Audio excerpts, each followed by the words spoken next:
Plaisir de vous retrouver. Donc, bonsoir tout le monde. Toujours très content de reprendre notre cours du lundi soir. Donc, en Zoom avec Baruch Hashem, de plus en plus de personnes. Tant mieux, tant mieux. Aujourd'hui, donc, nous sommes le 19 mai. On a passé la semaine de Rabbi Meir, de Petar Sheni. On a passé la semaine de Rabbi Shimon. Lag BaOmer, un grand, très, très, très grand jour. Je vous ai donc rappelé des petites anecdotes, plus que des anecdotes, des grandes histoires de la puissance de Rabbi Shimon. Donc, on continue donc sur les traces de Rabbi Shimon, d'étudier donc Torah Taniglé, puisque c'est plutôt notre spécialité, mais toujours agrémenté, embaumé, hein, Mevoussam, embaumé de Limuta Torah, cette Torah que nous a transmis donc Rabbi Shimon, et qui fait sa grandeur. D'ailleurs, comme vous le savez tous, c'est la plus grande le plus grand étonnement qu'on peut avoir Rabbi Shimon, c'est il a une popularité qui dépasse tous les autres sadikim. Même Moshe Rabbeinu, Abraham, Israël, Yaakov, Aaron, David, tout, tout. Il n'y a pas un jour comme l'Agma Omer qui est fêté par tous les Chogim d'Eretz Israël. Donc il avait cette, cette force, cette puissance de se faire aimer par le clan d'Israël et de génération en génération jusqu'à l'arrivée de Mashiach. Bon, nos Rebbeim nous expliquent que la raison, c'est il a réussi à transpercer l'écran qui est entre le monde matériel et le monde spirituel, entre l'infini et le fini. Et ça, c'est quelque chose d'extraordinaire. Et donc, en transperçant, il a tracé une voie que nous prenons maintenant, hein, Torah Hadasha au sens que sans être Hadasha, sans être nouvelle, mais elle se dévoile de plus en plus. Donc, même des gens qui n'ont peut-être pas le niveau de raffinement, etc., qui justifieraient une étude de la Kabbalah, malgré tout, on voit que d'abord Rabbi Shimon, et puis le Harizal, et puis le Baal Shem Tov ont ouvert les portes et on s'engouffre dans ces portes. Et on voit quel raffinement ça donne. On voit la rapidité avec laquelle certains font tchouva, parce qu'ils sont touchés directement au cœur et au plus profond de leur neshama, de ce que représente la Torah. Et donc ça, c'est le sroud de Rabbi Shimon, donc, qui a fait que Adagalazé, jusqu'à cet endroit qui est une espèce d'écran, une espèce de parsa qui sépare l'infini divin, le spirituel, avec le matériel. Et non seulement les réunir, mais faire en sorte que l'infini divin peut descendre dans le fini. C'est des choses qui sont très très fines, hein, qui sont difficiles à quelquefois concevoir, à percevoir, mais qui sont vraies. Et on vit avec, et à force de le répéter, à force d'étudier, on finit par avoir la perception de la chose, perception du divin, sentir qu'on est dans un monde divin, que tout le monde matériel n'est que l'expression du divin. D'ailleurs, à ce sujet, je me permettrai de vous rappeler donc la kavana qu'on essaye d'avoir le matin dans les Birkot HaShachar. Et il y a la fameuse bracha dont j'ai parlé, je vais faire une petite révision. Poker Ivrim. Tous les matins, on dit qu'ils ouvrent les yeux de l'aveugle. Et nous avions demandé, et Baruch Hashem, nous ne sommes pas aveugles. Alors pourquoi tout le clan Israël est tenu de faire cette bracha? Parce qu'en fait, Béhémet, nous avons un degré de cécité. Oui, d'être aveugle, oui, la cécité d'être aveugle. Nous avons cela, pourquoi? Ben, nous avons une perception limitée du divin. Et donc, ce que nous demandons tous les matins à Dieu, c'est Poker Ivrim, ouvre les yeux de l'aveugle, que nous sommes tous, chacun à son degré, sauf les grands tzadikim, Korban Shimon, pour qui le monde matériel n'était rien, si ce n'est l'énergie divine qui l'anime. Eh bien, c'est ça, Poker Ivrim, ouvre-nous les yeux qu'on voit le divin dans le monde. Donc, pensez à cela tous les matins. Rends-moi clairvoyant. Clairvoyant, ça veut dire qui voit les choses clairement. Clairement, et clairement, ça veut dire la vérité. Et la vérité, c'est le divin qui est dedans. Ça, c'est ce que nous avons expliqué donc au show précédent. Je vais rajouter une bracha que j'ai juste mentionnée rapidement. On dit tous les matins Matir Asurim, qui libère les prisonniers. Au Hachem, nous ne sommes pas prisonniers. Il y a des prisonniers, malheureusement, Bigoufam dans leur corps, mais nous ne sommes pas prisonniers. Ce matin, au Hachem, l'immense majorité du clan d'Israël n'est pas en prison. Ils sont libres. Et pourtant, nous disons tous, Matir Asurim, qui délivre les prisonniers. C'est quoi j'allais dire, c'est quoi le pshat? Pas le pshat, oui, il est clair, il délivre les prisonniers. Mais le drouche, ou bien le pshat pnimi, le pshat intérieur, qu'est-ce que c'est? Eh bien, le pshat intérieur, c'est tout simplement qu'il délivre les prisonniers des entraves matérielles et spirituelles du monde. Des entraves matérielles. Tout le monde sait à quel point on est entravé par le matériel, la parnassa, tout ce qu'il faut faire pour vivre, pour s'habiller, pour se loger, pour manger, etc. Mais même les entraves spirituelles. On est limité spirituellement. On a du mal à sentir la clochette dans le monde. Eh bien, c'est ce que nous demandons toujours à Hachem. Délivre-nous, matir asurim, pas seulement pour Akivrim, mais délivre-nous de ces chaînes que nous avons, des chaînes matérielles de la parnassa et du reste, de la santé, etc., et des chaînes spirituelles de nos limites, on est limité. Et on demande ça tous les jours à Hachem. Donc, on va demain matin à Bezat Hachem mettre un peu plus de kavana, un peu plus de force dans ces deux mitzvot, qui sont donc la mitzvah d'ouvrir les yeux, de ressentir le divin, et la mitzvah de nous délivrer des entraves matérielles et spirituelles que nous offre notre vie. Voilà donc kavana des mitzvot que l'on fait, des brachot que nous faisons tous les jours, hein, tout simplement tous les jours. Après cela, donc, encore un petit mot hein, sur les parachutes que nous vivons. Hein, il faut vivre, encore une fois, vous connaissez le mot de nos rébéim, il faut vivre avec son temps. Son temps, ce n'est pas l'actualité. Oui, c'est l'actualité, mais l'actualité décrite par la Torah, ça veut dire qu'est-ce qui est marqué dans la paracha. La paracha, c'est marqué Emor el Kohanim, Ve'amarta alehem. Dis aux Kohanim et tu leur diras. Tu leur diras de dire. Rashi rapporte Midrash, les Azhir Agdolim Alaktanim. Pour dire aux grands et répéter aux petits, que les grands répètent aux petits, Zéhirout, attention. Que les grands fassent attention aux petits. Ça veut dire, ce qui est plutôt déjà, c'est que les Kohanim disent à leurs enfants Kohen de ne pas se rendre impurs. Et de manière générale, c'est que l'obligation que les parents ils ont de dire à leurs enfants de faire attention aux épreuves du monde. Ça, tout le monde le connaît.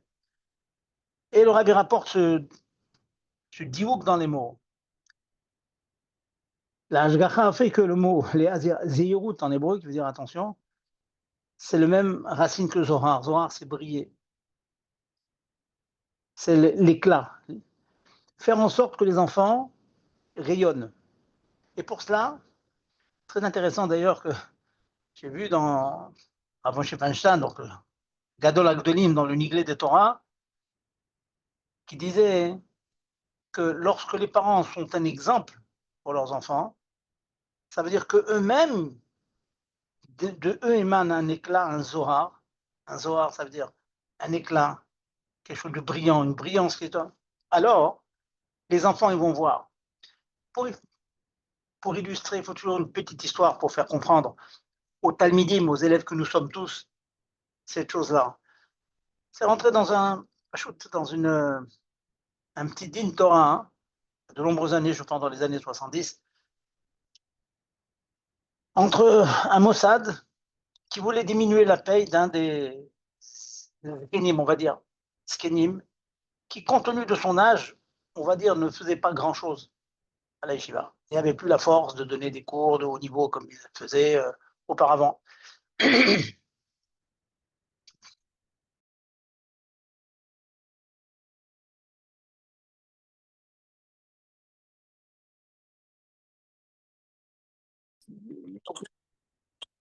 Il y a eu donc un litige entre la yeshiva et puis ce Zaken. Finalement, c'est monté à l'époque, dans les années, ça se faisait, c'est monté jusqu'au rabbi. Le rabbi a dit, certains dit Torah demandé à des rabbinim quoi faire dans ce cas-là. Est-ce que Magialo, est-ce qu'il mérite son salaire? Et le rabbi a ajouté, mais sachez quand même que ce Zaken-là, lorsqu'il est assis à sa table, au moment où il prie, et que les élèves regardent sa manière de prier, ça justifie largement sa mascorette, son salaire. Pas un mot du rabbi. Quand j'ai entendu cette histoire, je me suis rappelé que j'ai connu dans les années 70, précisément moi-même, j'habitais Brenois, j'ai eu le mérite de voir le Rav Nissan Nemanov prier. Et ce sont des images qui me restent jusqu'à aujourd'hui. Le temps qu'il mettait pour faire cette fille-là, la concentration qu'il y mettait, c'est quelque chose d'extraordinaire. Et à Dayom, ça existe encore. Le Rabbi a dit c'est même quantifiable. Ça mérite un salaire. Et c'est ça le pshat que je suis en train de dire. Les hazir, dolim alaktanim, il faut que les. Faut tâcher de faire en sorte que lorsque l'on progresse dans sa voie Hashem, il y a un Zohar qui émane de nous et qui fait que nos enfants, nos talmidim, tous ceux qui sont de nous, disent ah, regarde comment il prie, il est sérieux, il essaie de se concentrer, on sent une doucha qui émane de lui. Alors vous allez me dire, on est très loin de tout ça, certes, on est très loin de tout ça, mais on tend vers, puisque comme je le dis à de nombreuses reprises, on voudrait, on souhaite arriver à ce niveau, et bien si on souhaite arriver à ce niveau, on a la certitude qu'on progressera, et c'est évident que les enfants ne seront mouche pas de ça, ils seront influencés de ça. Combien de fois on voit les enfants dire ah, moi je suis Macpi dans le minyan parce que mon père était Macpi, je suis Macpi parce que mon père ne bâclait pas la tefila, je suis Macpi de faire fritat parce que papa faisait fritat. Ça, les ahazir, faire que la brillance que nous avons en nous, l'éclat que nous avons en nous, reste autour de nous. Voilà le point que je voulais vous dire. Et il ne faut pas être modeste, il ne faut pas dire oui, mais qui je suis de faire tout ça, là, là, c'est un programme inaccessible, c'est pas vrai, c'est pas vrai, c'est pas vrai. Ce sur quoi on est macpide soi-même, ce sur quoi les parents sont macpides, restera toujours une trace chez les enfants. Je ne dis pas que c'est suffisant, attention. Hein. Quelquefois, vous avez l'envers du décor. Hein. Vous avez le côté pile, le côté face les enfants disent oui, mais ça c'est mon père, lui c'est un sadique, mais moi je suis très loin de tout ça. Peut-être, peut-être. Mais il n'en reste pas moins. Hein. L'enfant qui dit mon père c'est un sadique, mais c'est pas pour moi, il a quand même quelque chose en lui. Et le fils de quelqu'un qui sait travailler, il aura toujours en lui cette ashpa, il sera toujours immensément respectueux envers ses parents qui ont donné leur âme, qui ont donné leur vie pour la Torah, pour Dieu, pour l'amour de Dieu. Voilà donc le point que je voulais dire aujourd'hui. Maintenant, je vais lier donc ce que je suis en train de vous dire, les Hazir, Gonim Al-Khanim, avec la mitzvah précisément de Chinour à ses enfants. C'est un siman entier dans le Shulchan Aruch, même Gimel, et qui interpelle tout le monde. Très très souvent, on me demande qu'est-ce qu'on peut demander aux enfants. Qu'est-ce qu'on pourrait demander Shabbat, je parle Shabbat, revenons à Shabbat maintenant. Est-ce qu'on peut demander à un enfant de faire quelque chose en cas de besoin? Il y a quelques semaines, nous avions parlé de la permission pour une personne qui n'a pas le choix d'utiliser un déambulateur. Hein, alichon en hébreu. Déambulateur, une personne ne peut pas marcher sans, il peut se promener dans la rue en tenant une espèce de comme ça d'ustensile devant lui, ben, il l'attrape, il s'appuie dessus et puis il avance, il va aller à la chose comme ça, c'est permis. C'est permis, bien sûr, comme je l'ai dit, à une personne qui ne pourrait pas se passer de ce déambulateur pour marcher. Ça devient comme une canne, et la canne, précisément, on a le droit d'utiliser une canne si on ne peut pas marcher sans la canne. On peut faire peut-être un pas à deux, mais pas plus. Donc, dans la mesure où on ne peut pas marcher sans la canne devient une partie de soi-même, comme une prothèse, et c'est permis. Alors, la sheila qui m'a été soumise, c'est une personne qui dit, bon, je peux aller à la choule avec le déambulateur. Le problème, c'est que le déambulateur, il est à la maison, il faut le sortir dans le couloir, il faut le descendre dans la cage d'escalier, et ça, l'handicapé, la personne qui a un problème pour marcher, ne peut pas le faire de lui-même. Par contre, une fois qu'il est descendu en se tenant à la rampe, etc., il pourrait récupérer son déambulateur et puis aller à la choule avec. Donc le problème, c'est comment faire pour sortir le déambulateur, le faire entrer dans la cage d'escalier, le descendre dans la cage d'escalier, et jusqu'en bas, et puis en bas, bon, le papa, il prend son déambulateur, il va à la choule avec. Il ne peut pas sortir, c'est interdit. On ne peut pas prendre quelque chose, le sortir de chez soi et le porter dans la cage d'escalier. Le papa ne pouvait pas porter ce déambulateur dans l'escalier, et dans l'escalier, ça ne l'aidait pas. Ce n'est pas une cage dans l'escalier. On ne pouvait pas le poser, les marches étaient trop étroites. Donc, il fallait porter ce déambulateur dans la cage d'escalier. Question, et c'est ça qu'on va traiter ce soir, un des points. La question, c'est est-ce qu'un de ces enfants, qui n'est pas bar mitzvah, pourrait faire cette chose-là ou pas? S'il est bar mitzvah, bien sûr que non. Hein. Bar mitzvah, c'est un histoire des rabbanan, sortir le déambulateur de chez lui, dans la cage d'escalier, jusqu'en bas de l'immeuble, c'est interdit. C'est un histoire des rabbanan. Sauf bien sûr si on a fait un hérouve, il n'y avait pas d'hérouve dans son immeuble, donc c'est interdit. Il me demande est-ce que voilà, j'ai un fils qui a 10 ans, qui a 9 ans, est-ce que je peux lui demander? Alors, je vais donc vous donner une série de halachot, remarquez donc dans ce Siman Shin, même Gimel dans Shulchan Aruch. Katan aochel nevelot, en bedin metzuvim la'afrisho. Je traduis. Un katan, donc moins que bar mitzvah, aochel nevelot, il mange des choses pas cachères. Nevelot, c'est un pas cachère de la Torah, un Issour Torah. Ou bien, il transgresse Shabbat. Le bedin n'a pas l'obligation de l'en empêcher. C'est intéressant, cette chose-là. Donc, il y a un enfant qui sort dans la rue, il a une canette dans la main, il a une sucette, il a quelque chose. Le Beddin n'a pas l'obligation de l'en empêcher, de lui dire c'est interdit.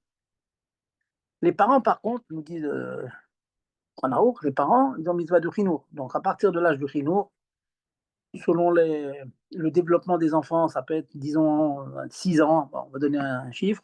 Panaour ne dit pas un âge, il dit à partir du moment où les enfants.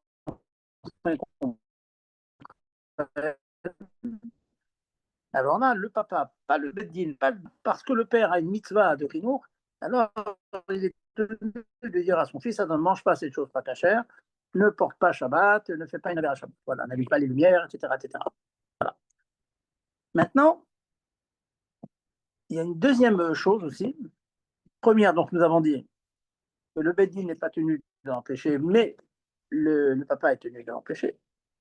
Il y a une deuxième chose maintenant, qui n'est pas laisser l'enfant faire une aberration, mais lui donner, l'adulte, provoque le issour de l'enfant. Ça s'appelle l'isfot. L'isfot, ça veut dire, l'isfia, ça veut dire donner à un enfant une avéra, donner un mahachal interdit. Ou bien dire à un enfant, porte Shabbat, amène, amène un livre, amène un talit, etc. Demander quelque chose à un enfant. Alors, l'isfot, c'est une chose qui est interdite. Voilà. L'isfot, bedaim, asso. Donc le beddin, ou une autre personne que le père, qui n'a pas l'obligation de bloquer l'enfant. Hein. En beddin metuvim l'arbicho. Il n'a pas l'obligation de dire non, ne fais pas ça. Mais il a l'obligation de ne pas lui donner une affaire à faire. Ça, c'est interdit. Voilà. Alors, qu'est-ce qu'on fait lorsqu'on a besoin? On a besoin. Sachez que le cas échéant,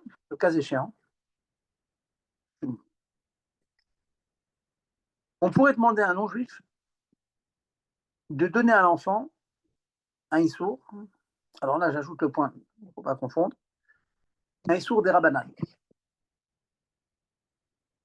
Donc, quand l'enfant agit de lui-même, le Beddin le laisse faire, le père a l'obligation de l'empêcher.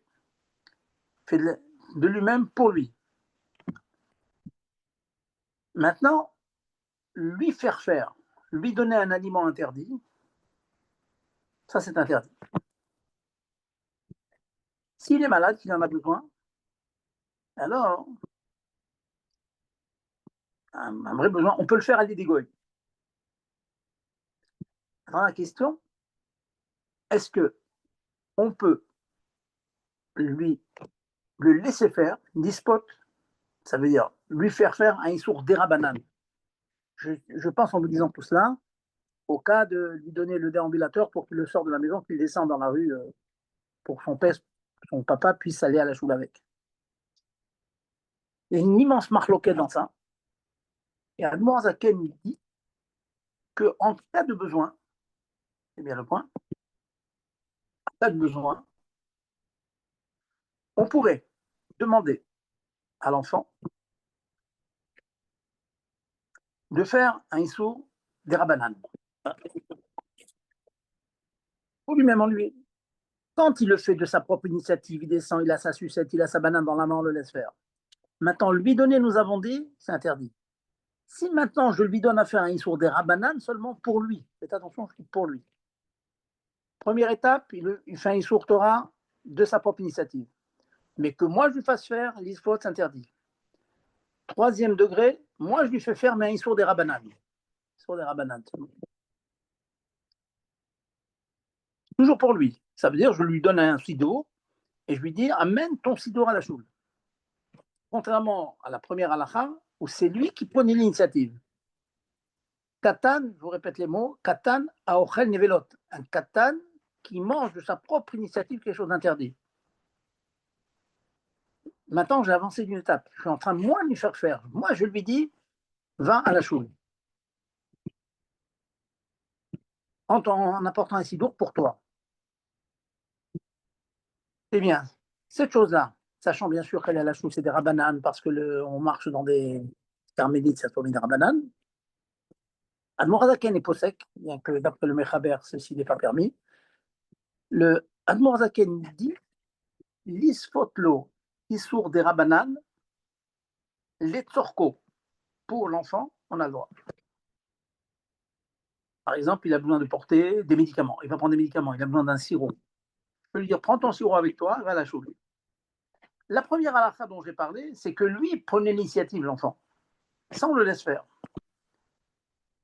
Mais que le père dise au fils de le faire, ça, j'ai avancé d'une étape et j'ai dit que on peut le laisser faire un issour des rabananes, les tzorko pour lui. Intéressant, ça. Mais j'ai toujours pas ma permission de lui demander de faire quelque chose pour un adulte, pour quelqu'un d'autre. C'est toujours pour lui pour l'instant. Et sachez que le Rav des Poskim pense qu'on ne peut pas demander à un enfant de faire même un issour des rabananes, si ce n'est pour lui, pour un adulte. Alors maintenant, je vais arriver à la quatrième niveau. J'espère que vous me suivez. C'est vrai que c'est assez touffu. C'est pas confus, c'est touffu. Le dernier mot, c'est est-ce qu'un adulte pourrait demander à un enfant de faire quelque chose pour l'adulte? Pour l'adulte. De manière.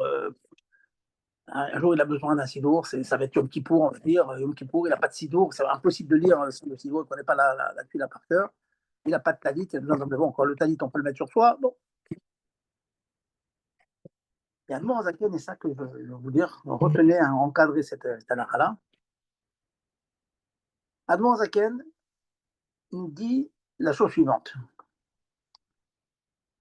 Pour les tzorech adam gadol, pour un adulte, il y a un terme que de demander, bien de demander à un enfant de faire un issour de rabanan avec une condition contraignante mais importante, be'akrai. Be'akrai, ça veut dire pas de manière kavoa, de peur qu'il s'habitue et qu'il le fasse quand il grandit, mais de be'akrai, de temps en temps, on peut effectivement lui demander. Je vais vous donner deux exemples pour bien fixer cette dernière halakha que je viens de dire, que cette halakha vous reste dans le shiur de ce soir. Elle est très très importante. Sachez qu'il y a des grands marloquets dans les poskim. Certains rabbanim vous diront que c'est interdit. Je vous donne le sac du Admor Azaken, Siman Shilmem Gimel. Il dit, encore une fois, Be'akrai. C'est le cas dont j'ai parlé tout à l'heure. Le papa a besoin que son fils de 10 ans lui sorte le déambulateur de la maison, le descend dans les escaliers. Papa est incapable de le faire, jusqu'en bas de l'escalier. Ensuite, le papa va se débrouiller pour descendre l'escalier en se tenant en rampe. Quand il est au rez-de-chaussée, il prend son déambulateur, ça devient sa canne et il va à la choule avec. Voilà le cas très très clair. Donc, il y a un autre cas aussi. C'est ça que dans les jours de Ta'anit, peut arriver, il arrive, qu'il y ait une Brit Mila à faire. Brit Mila est accompagné d'un kidouche. On boit le vin. Si c'est un jour de Ta'anit, on n'a pas le droit de boire ce vin. Vous avez certainement entendu parler du minac. Très souvent, quand on est coincé comme cela, on donne à un enfant. À la sortie du Tisha B'Av, vous savez, dans les 9 jours, beaucoup ont l'habitude de faire Abdallah sur du vin et de donner à un enfant à goûter le verre de Abdallah, de ne pas le goûter du parce que c'est la semaine, c'est le 9 jours, on ne prend pas de vin. Cet enfant, dans le cas de la Brit Mila, un jour de Ta'anit, dans le cas du Motsai Shabbat des 9 jours, il fait un Issour des Rabbanan, pas tenu de boire du vin un jour de Ta'anit, ou de boire du vin pendant les 9 jours. Un autre cas aussi qui me vient en tête, quelquefois on fait une Brit Mila le Shabbat. Et durant la Brit Mila, on fait un kidouche sur du vin. Non, souvent, on n'a pas fait le kidouche du samedi midi. Et le Mevarer, il a un problème. Comment il va faire pour goûter ce vin alors qu'il n'a pas encore fait le kidouche? On n'a pas le droit de prendre du vin sans faire kidouche. Dans beaucoup d'endroits, vous verrez que le Mekadesh, il donne le verre de vin à boire à un enfant. Dans tous les cas que je vous cite, c'est que pour les besoins de l'adulte, l'enfant fait un Issour des Rabbanan.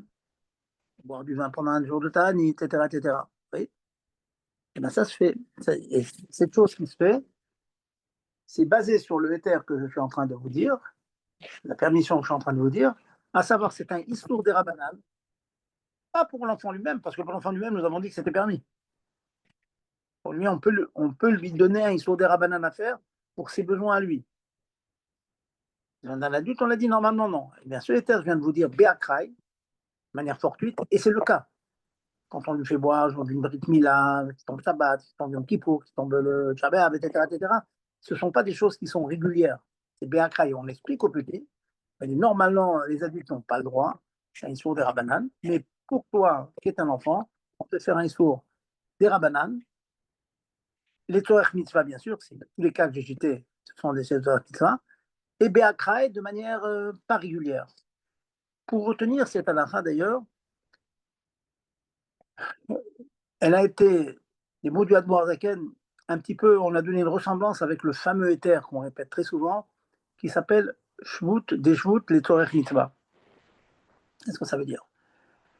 Shvut, c'est un Issour des Rabbanan. Shvut et Shvut, c'est un double des Rabbanan. Qu'est-ce que ça veut dire un double des Rabbanan? Demander à un non-juif de faire une melacha de la Torah, allumer le feu, etc., etc. Quand je demande au goy, au non-juif de l'allumer, moi je fais qu'un Issour des Rabbanan. Il s'appelle le Issour de Amiral et Goy, Amiral et Nochri. Maintenant, si à ce Nochri, à ce goy, je lui demande de faire un Issour qui pour moi serait des Rabbanan, comme porter dans Carmélite, aller chercher un médicament dans la rue, etc., dans l'immeuble, sans héros. Donc, demander à un non-juif de faire Issour des Rabbanan, c'est un double des Rabbanan. Ouais, c'est un double des Rabbanan. Pour les besoins du vivant, on le fait. On le fait régulièrement. Beaucoup de gens, quand on fait ce petit douche à la soude, il manque quelque chose, on envoie le goy chercher du mashké, etc., des chalotes, etc., etc. Il va les chercher, bien sûr, dans Camille, dans une maison à côté, ou chez l'épicier, etc. On permet cette chose-là, c'est chou, des choutes, les sortes mitzvah. Eh bien, ce que je suis en train de décrire, la halakha que je suis en train de décrire, c'est extrêmement ressemblant à cela. C'est demander à un enfant de faire un issour des Rabbanan, sur des Rabbanan seulement. Je lui demande, c'est un Issour des Rabbanan. Donc c'est comme un double des Rabbanan, en l'occurrence c'est l'enfant, c'est pas un juif. Eh bien, de faire un Issour des Rabbanan, là, pour les besoins du mitzvah aussi, pas pour rien. Et là, il y a une autre condition qu'il faut ajouter. Avec le non-juif, on peut lui demander 10 fois, 100 fois de faire un Issour des Rabbanan pour le mitzvah. Il n'y a pas de limite dans le nombre de fois qu'on lui demande cette chose. Par contre, pour un enfant, on a un autre problème, c'est qu'il s'y habitue et qu'il s'incruste avec cet acte-là. Et quand il va grandir, il va continuer. Alors là, Admor Zaken dit Be'akrai. On l'entend. C'est comme un. Donc, je conclus ce que je suis en train d'expliquer. Tout de suite, toujours à la suite du pasouk des morts et la Kohanim, c'est Azir Donim Alaktanim. C'est-à-dire, on dit à nos enfants de faire attention, mais parfois, on peut utiliser les enfants pour faire certaines choses. Je vais vous donner un exemple malheureusement fréquent. Il y a certaines personnes qui ont besoin de mettre en marche certaines machines. Les personnes qui ont un problème d'apnée, bon, on a déjà parlé de ce problème. De manière générale, après la majorité des poskim, rebrancher un appareil, je dis de manière générale, il faut redemander à chaque fois, hein, ne prenez pas ce que je dis comme argent comptant dans tous les cas. Il y a des cas où allumer une lumière, il y a un filament incandescent qui s'allume, mais c'est à saut Minatora. Bon. Dans la plaque de Shabbat, la plata de Shabbat, il y a une résistance, un clou, c'est une sorte de Torah de brancher l'électricité. Mais donc, si c'est, on va dire, un téléphone, etc., une machine comme ça, qui permet de respirer, en général, c'est un Issour des Rabbanan. Parfois, il serait permis donc, et j'ai eu malheureusement souvent le cas, les gens me demandent, bon, on pourrait demander à un enfant, il faut faire quelque chose. Absolument brancher l'appareil. Bon. Et donc, effectivement, et pourtant l'enfant, il ne fait pas ça pour lui, on est d'accord. C'est pas comme le premier cas, hein. En Beddin, mais tout la frichot, le Beddin, il le laisse faire, parce que l'enfant, il fait ça pour lui.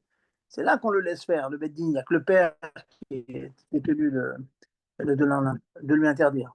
Et là, c'est que nous lui demandons. Et ce qui est intéressant ici, c'est que même c'est le père qui a le droit de demander.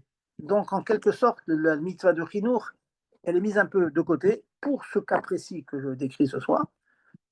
Donc, de demander à un enfant de faire un issour des rabbanan. Encore une fois, il faut savoir cela des rabbanan. Hein. Tous les cas que je vous ai donnés, c'est porter dans le carmélite, boire du vin un jour de ta'anit, etc., etc. Donc, il faut bien être au courant quand même de quoi on parle. Et sortir le déambulateur dans l'immeuble aussi, c'est des rabbanan. Il faut savoir ce que c'est des rabbanan, mais c'est extrêmement utile. On a sauvé des situations des fois très délicates, des médicaments, etc. Et j'ai envie de vous dire, voilà, à la suite de cela, il serait possible d'envoyer un enfant à chercher un médicament à la pharmacie, par exemple. Dans l'immense majorité des cas, les rues que nous fréquentons sont des carmélites. L'interdiction, c'est des rabananes de porter. Alors, si on ne s'habitue pas à envoyer l'enfant, ça, si l'enfant il a l'habitude, chaque fois que j'ai besoin de lui, je l'envoie, c'est complètement interdit.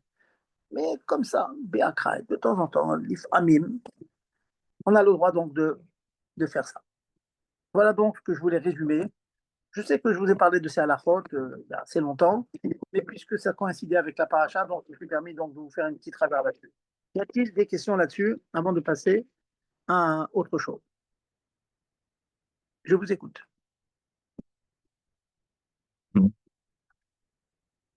Messieurs, dames, allez-y, n'hésitez pas. Pas d'écho? Gérard, vous êtes là? Oui, je suis là.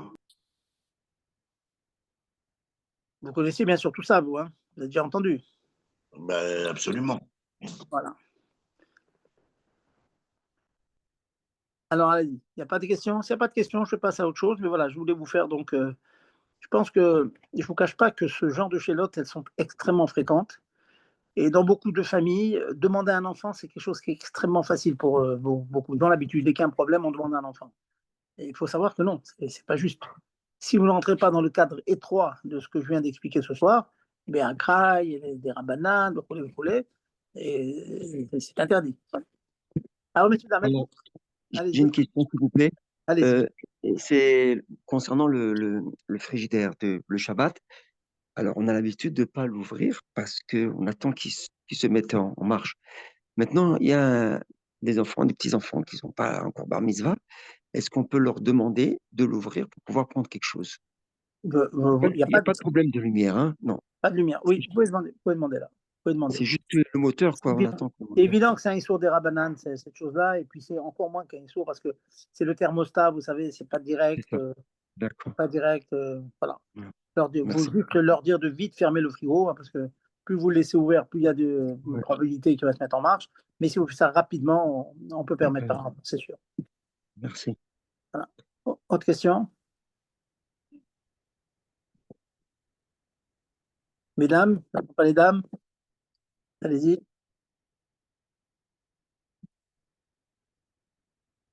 Bon, je vois que vous m'entraînez les. C'est à la fois donc de Amiral et Katan, ça s'appelle, c'est Amiral et Katan. Alors, je vais un petit peu changer de sujet. Hein, je vais revenir sur ce point-là. Je vais changer de sujet. La semaine dernière, on a parlé de la mlacha de cocher, faire un nœud quand c'est permis.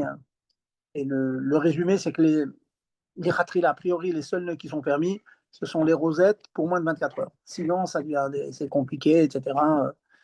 Sauf dans des cas bédiavad, des soirs mitzvah, quand on trouve des fois un double nœud et les chaussures sont bloquées, etc., on a le droit de le faire. Bon. Donc, je vous renvoie donc au chiot de la semaine dernière. Ce que je voulais faire aujourd'hui, alors là, je verrai pourquoi j'ai choisi ce sujet, parce qu'il se trouve que dans le Rambam d'aujourd'hui, pour ceux qui font un Pérec, le Rambam nous donne beaucoup, beaucoup de yesodot, hein, des fondements de la mitzvah de Hashavat Aveda. Hashavat Aveda, ça veut dire c'est une mitzvah de la Torah. C'est un grand, grand mérite de pouvoir la faire. Mot à mot, ça veut dire rendre un objet perdu. Une trouvaille que l'on a faite quelque part. La Torah nous enjoint, elle donne des psukim pour ça, Veshiv ou à Gzela ou à Aveda. C'est mitzvah minatora. Donc si vous avez l'occasion, dans des conditions bien sûr bien précises dont on va parler, de ramener un objet perdu à quelqu'un, sachez que vous avez dans les mains une immense mitzvah tassée de Hashavat Aveda. Inversement, si on trouve un objet et qu'on sait pertinemment, dans des endroits où on sait pertinemment que ça appartient à un Yehudi, en Israël, il y a une issour de l'Italem, d'occulter la chose, de faire comme si ça, je ne l'ai pas vu. Un issour, c'est un lave, c'est un lotase. Donc, si vous avez un objet, vous savez que ça appartient à un juif, un exemple tout simple, une carte d'identité, une carte bleue, une carte vitale, c'est des objets très, très, très précieux, comme vous le savez. Il y a plus forte raison si c'est une liasse de billets, etc., et qu'on sait qu'il y a des simanim dessus. Sachez que donc, vous gagnez une mitzvah tassée, vous gagnez une mitzvah lotassée, de ne pas faire semblant de rien.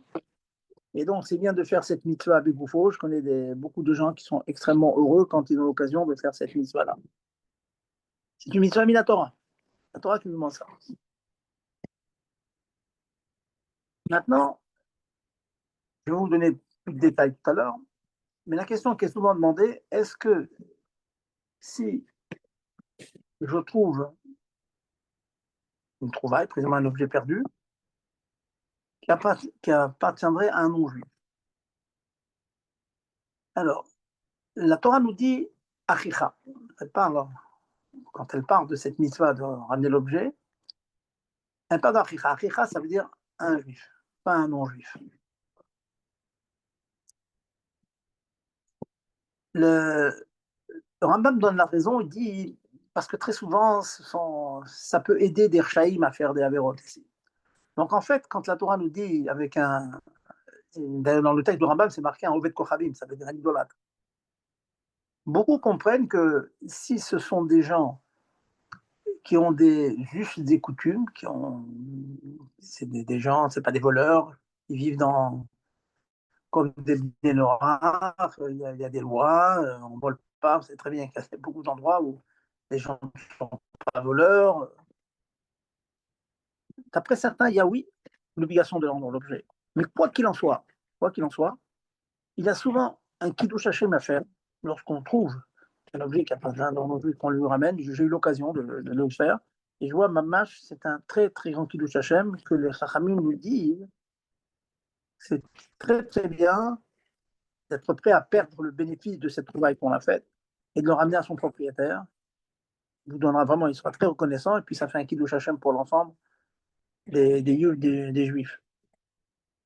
Il y a encore une madriga dans ça, c'est que parfois, bon, j'ai pas envie de faire un kiddush Hashem, j'ai trouvé une belle somme d'argent, ça m'arrange bien, ok, mais c'est une situation où si je me fais attraper, il peut y avoir un kiddush Hashem. Ça, c'est encore, il faut bien analyser. Si on décide de garder cette trouvaille, il faut avoir la certitude absolue que ça ne va pas se savoir.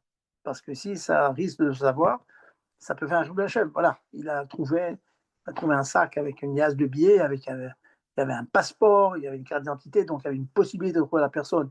Et il arrive que, voilà, surtout de nos jours avec les caméras, vous êtes surpris, on vous attrape. Il n'est pas voleur, on n'a rien volé. Mais c'est un crime de Hachem. Voilà, il n'a pas du tout cherché alors qu'il y avait la possibilité.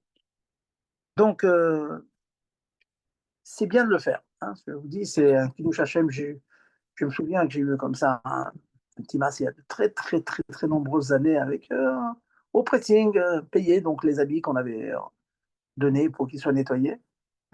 Et il y a eu une erreur de celui qui faisait ça. Et puis, je me souviens, je lui ai dit, madame, je vous dois tant. Elle m'a dit, au nom de quoi? Parce que j'avais récupéré tel ou tel habit. Et je sais que Adayom, elle s'en rappelle, elle raconte à tous les gens que les gens comme ça, qui ont un aspect extérieur orthodoxes, comme on dit toujours, eh bien, ce sont des gens honnêtes. On peut leur faire confiance. Et c'est énorme. C'est énorme. Énorme, cette chose-là. Donc, c'est une occasion de sanctifier le nom divin, et c'est notre travail. On dit Israël, hors la goïm, c'est très bien. On est tellement décriés, on nous traite de génocidaires et d'assassins, tout ce que vous voulez. Bon. Et qu'ils ont parfaitement conscience que la vérité elle est chez nous, et la bonté elle est chez nous, et la rigueur elle est chez nous, et la hiérarchie elle est chez nous. Alors non, pour se remonter, ils nous rabaissent. Bon. Mais on tient bon, vers Hashem. Encore un cadre qui ressemble à Sharat Aveda, c'est ce qu'on appelle Taout Goy. Si certaines circonstances, il y a une erreur. Une erreur dans un magasin, vous avez acheté quelque chose et puis on vous a rendu beaucoup plus que ce qu'il fallait vous rendre. Une erreur par erreur. Minadine, vous n'avez pas une obligation de le signaler et de rendre la somme que vous avez reçue beaucoup plus bien supérieure à votre monnaie attendue. Mais dans cela aussi, il y a une yann, dans la mesure où c'est possible, que c'est visible, qu'on leur met que c'est un juif qui rentre, etc. Il y a une yann quand même de faire remarquer, de le rendre. Ça fait qu'il touche Hachem. Et faites attention parce que des fois, pour éviter le cri de l'Hachem, comme j'ai expliqué tout à l'heure. Donc ça existe aussi. Bon, je ne vous cache pas que j'ai toujours éduqué mes enfants, que faut toujours essayer de rendre. Il n'y a pas de raison qu'une personne qui perde un appareil, surtout aujourd'hui, les portables et les appareils photo, etc., des fois, sur ce qui va de l'argent, il n'y a pas de raison qu'on ne la ramène pas à ces gens-là, surtout que sachez, comme j'ai dit d'après certains poskim, qu'il y a beaucoup de non-juifs qui ont des nimoussim, qui ont des valeurs. On ne vole pas comme ça, pas tout. Contrairement à ce qu'on dit souvent, ils ne sont pas tous voleurs, c'est pas vrai. Oui, donc, c'est bien. Malgré le fait, la nous dit Taoud Goy Moutar, ouais, si on peut éviter, c'est mieux. Si c'est une caissière, ça je l'ai su assez récemment, une caissière, sachez que s'il manque de l'argent dans sa caisse, dans certains cas, elle est obligée de rembourser de ses propres deniers. Donc, ce n'est pas le patron ou la grande société qu'on laisse, c'est un individu. Pas de raison. Ils ne sont pas très, très, très cher payés. Maintenant, rentrons dans les détails. Ok, qu'est-ce qu'on fait maintenant? Je tourne au mikvé, je trouve une montre. Comment ça marche? Comment ça marche?